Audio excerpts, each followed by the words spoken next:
The Book of Exodus. Introduction. Exodus tells of God's fulfilling his promise to Abraham by multiplying Abraham's descendants into a great nation, delivering them from slavery in Egypt, leading them to the promised land, and then binding them to himself with a covenant at Mount Sinai. Moses, under the direct command of God and as a leader of Israel, received the Ten Commandments from God, along with other laws governing Israel's life and worship. He also led the nation in the building of the tabernacle, a place where God's presence dwelled among his people, and where they made sacrifices for sin. Traditionally, Jews and Christians recognize Moses as the author, writing sometime after the Exodus from Egypt.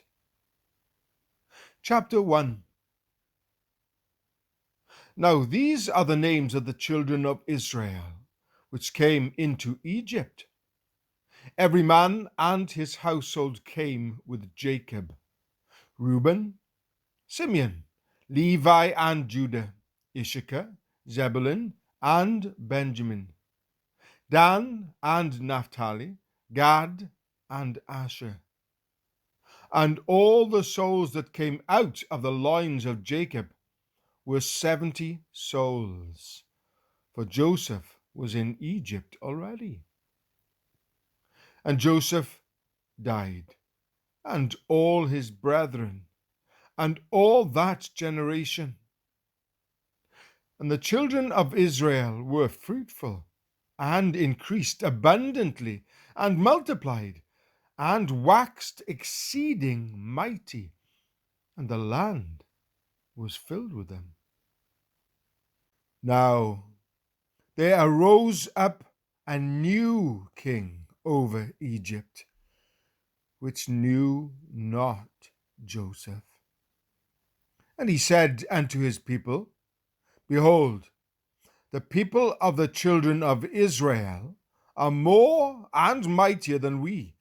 Come on, let us deal wisely with them, lest they multiply, and it come to pass that when there falleth out any war, they join also unto our enemies and fight against us.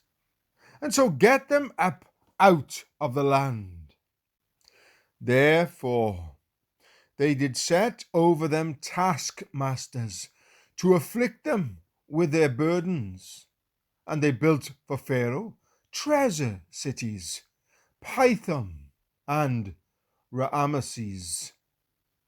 But the more they afflicted them, the more they multiplied and grew, and they were grieved because of the children of Israel.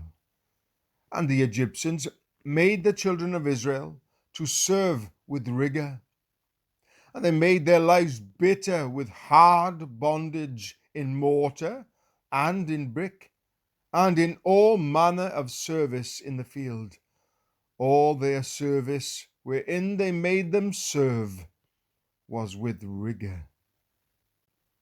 And the king of Egypt spake to the Hebrew midwives, of which the name of the one was Shiphrah, and the name of the other Puah.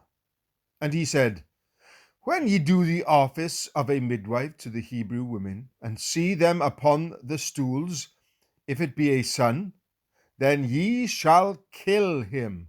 But if it be a daughter, then she shall live. But the midwives feared God, and did not as the king of Egypt commanded them, but saved the men children alive.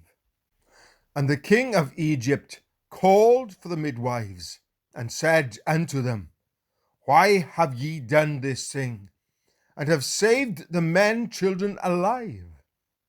And the midwives said unto Pharaoh, Because the Hebrew women are not as the Egyptian women, for they are lively, and are delivered ere the midwives come in unto them.